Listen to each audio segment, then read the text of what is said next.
Salut tout le monde, ici je reste de la chaîne en programme. Nous nous retrouvons aujourd'hui pour une nouvelle vidéo sur la formation Flutter Firebase dans laquelle nous allons voir comment modifier les éléments dans le Cloud Firestore.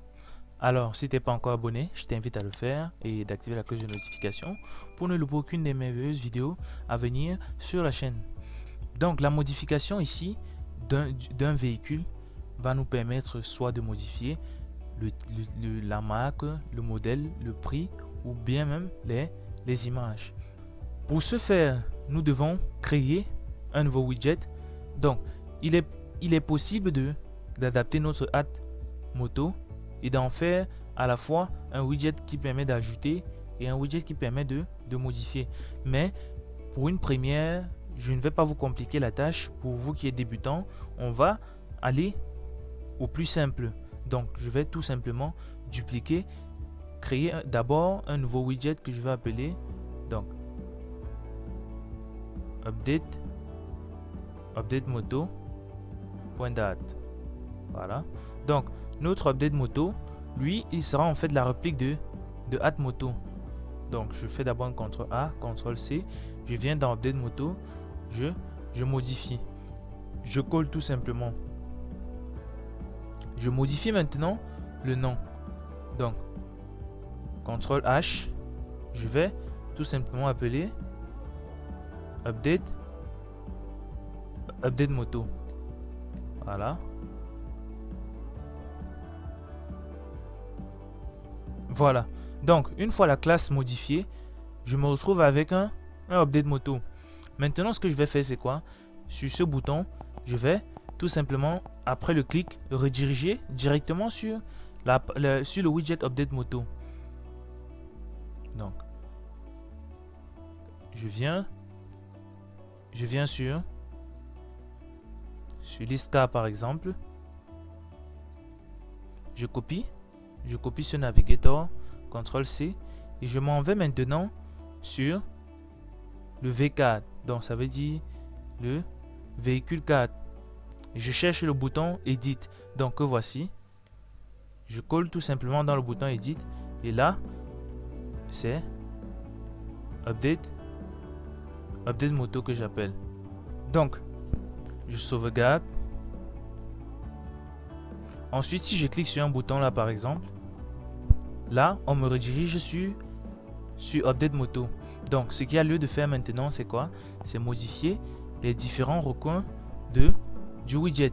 Donc, update moto que voici, c'est modifier.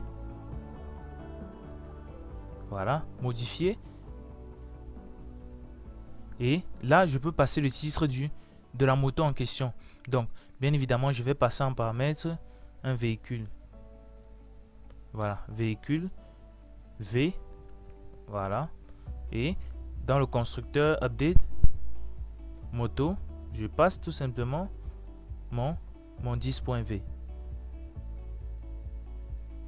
Donc, après avoir fait cela, modifier plus 10 widget.v.mark. Voilà. Donc, comme je le dis toujours, je ne cesserai de le dire, dès que je fais sur la partie moto, vous reproduisez en fait le même schéma sur la partie véhicule, sur la partie voiture, pardon. Donc, maintenant, on revient sur véhicule 4. Voilà. Au niveau de Edit, donc on cherche Edit. Voilà. Donc, on passe en paramètre quoi? Au niveau de V, on passe en paramètre tout simplement car. Je sauvegarde. Si je clique sur modifier, là on voit bien modifier Harley Davidson. Donc, cela fonctionne correctement. Il y a un autre élément que nous allons ajouter maintenant. Donc, on revient sur update moto. Dans chaque text form field, ce que nous allons faire, c'est quoi? C'est attribuer une valeur, on va dire une valeur par défaut. Donc, dans le init state d'abord, on va dire mark est égal à quoi? Égal à widget.v .mac. Voilà, CTRL C. Donc Mac, modèle, prix et description.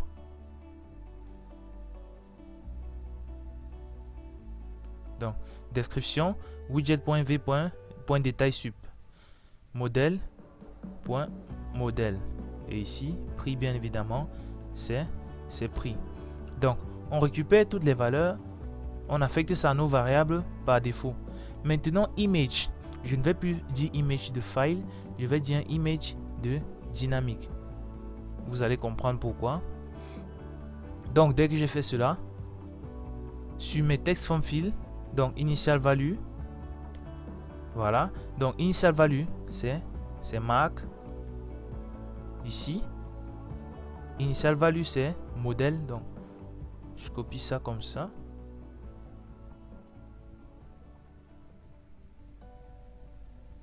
Modèle, voilà.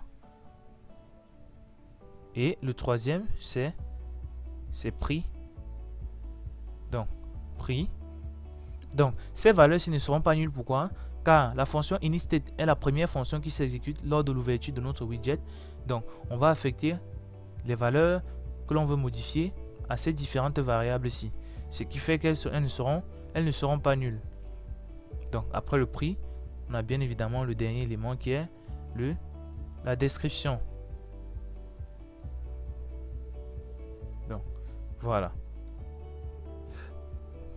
Une fois avoir fait cela, si je fais un retour et que je reviens, donc je clique sur modifier, là nous voyons bien Harley Davidson DZ 1500 nouvelle génération. Maintenant, les images, comment ça va se passer? Pour la gestion des images, on fait aussi image ici, CTRL C, donc image qui serait égal à quoi? À widget.v.image.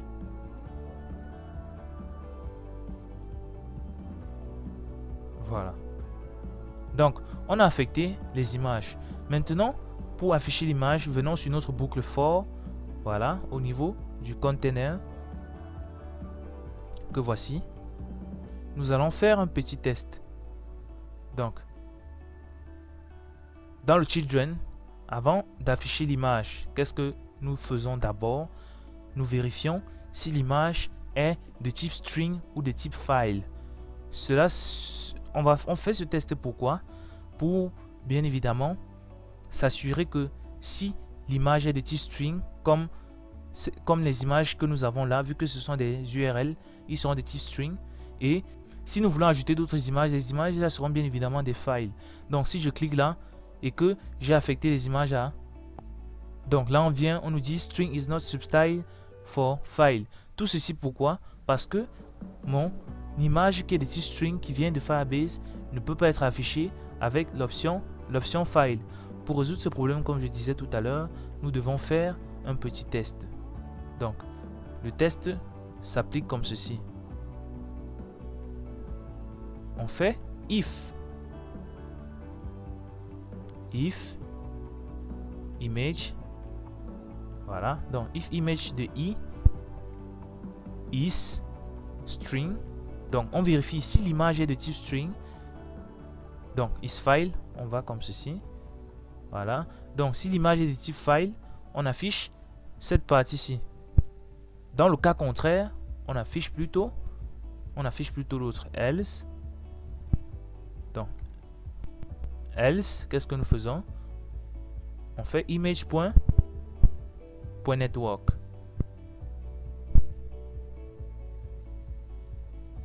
Donc image.network, tout simplement.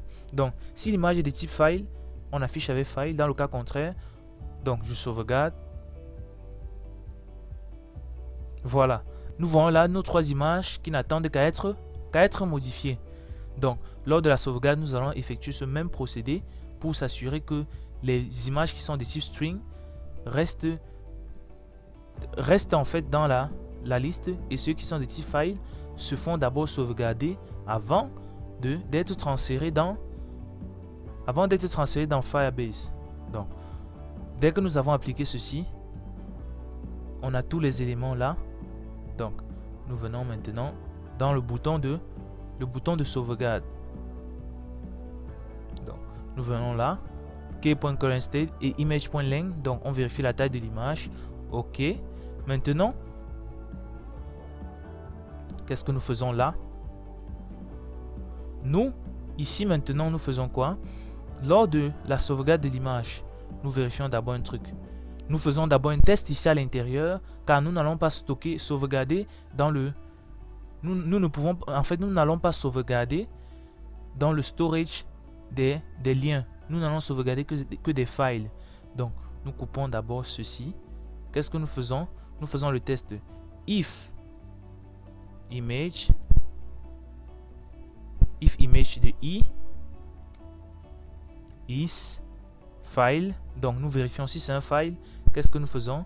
Nous faisons cette sauvegarde ici. Dans le cas contraire, else, dans le cas où ce n'est pas un file, nous ajoutons directement dans notre moto.image. Donc, nous faisons tout ça directement moto.image.add, vu que si ce n'est pas un file, forcément, il est déjà un string. Donc, on fait moto.image.add la valeur de image en question. CTRL-C.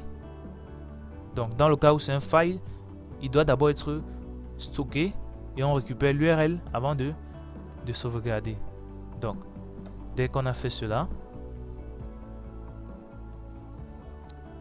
voilà, je mets le point virgule. Donc, si les images ont augmenté, on vérifie que la taille est toujours... Maintenant, ce n'est plus safe. On entre dans notre DB et on va faire maintenant là, au lieu de save véhicule, voilà, ça sera update véhicule. Donc, CTRL-C, CTRL-V et je modifie save en update. Voilà, donc véhicule collection.doc. Pour update un véhicule, on doit indexer le véhicule en question. Donc véhicule.id. Donc j'indexe le véhicule que je veux update et ici je fais un update. Et là on passe véhicule.toMap. Les éléments qui ont été modifiés vont être remplacés dans la base de données. Ceux qui n'ont pas été modifiés vont rester tels qu'ils sont. On a fini avec notre fonction update. On revient maintenant sur notre update, notre page update. Donc, ce qu'il y a lieu de faire, au lieu de save, c'est update. Voilà. Donc, on update la moto et on vérifie la valeur. Donc, update. Donc, if update, on fait la fermeture. Donc, nous modifions le texte enregistré en modifier. Donc, modifier. Maintenant, pour modifier un post, on a besoin de son ID. Donc, pour ce faire, nous venons là. À ce niveau, on fait tout simplement moto. Donc, moto est égal à quoi? À widget.v. Donc, en faisant cela, l'ID qui est ici va être déporté dans ce nouvel objet, donc moto que voici. Donc, nous sauvegardons. Nous faisons un retour.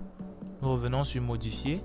Si nous cliquons sur enregistrer, là, nous voyons que rien n'a été modifié. Pourquoi? Parce que, bien évidemment, nous n'avons rien touché. Donc, Harley Davidson, par exemple, 2010. Voilà. Et je clique sur modifier.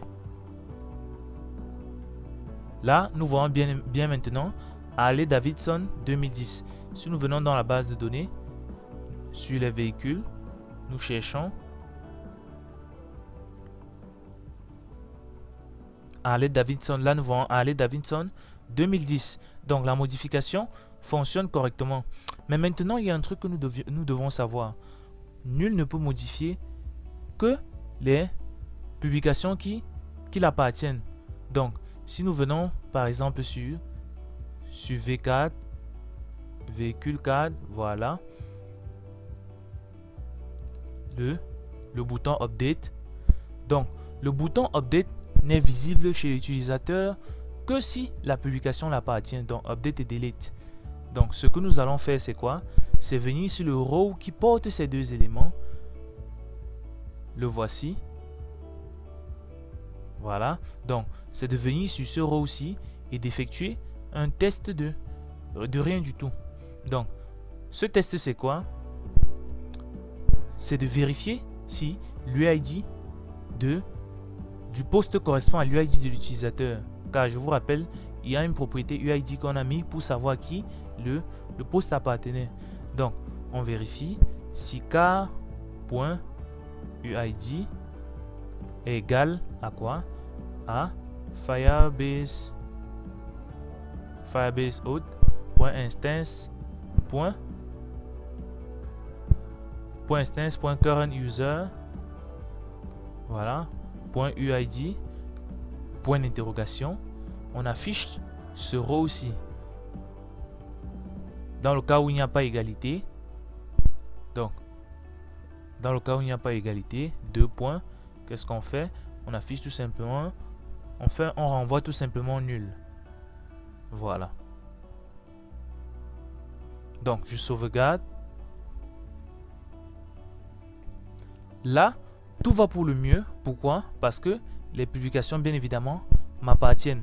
Donc, si je rentre là, par exemple, je me déconnecte et je me reconnecte sur le compte d'un autre utilisateur, harold@gmail.com. Voilà. Ensuite, mot de passe 1, 2, 3, 4, 5, 6 et je lance la connexion. Voilà. Donc là, on voit bien que je suis un nouvel utilisateur. Pourquoi? Parce que je n'ai même pas de photo de profil. Donc, si je viens sur moto, là, bien évidemment, je n'ai plus accès au bouton modifier ou supprimer. Pourquoi? Parce que les publications ne m'appartiennent pas. Donc, je peux créer ma propre publication. J'enregistre. Là, bien évidemment, on voit que c'est uniquement ma publication que je peux modifier ou, bien évidemment, je peux supprimer. Donc, non. Donc, nous sommes arrivés au terme de cette vidéo. N'hésitez pas à vous abonner et d'activer la cloche de notification pour ne louper aucune des prochaines vidéos. Si vous avez des préoccupations, posez-les bien évidemment en commentaire. Je me ferai un plaisir de vous venir en aide. À la prochaine pour une nouvelle vidéo.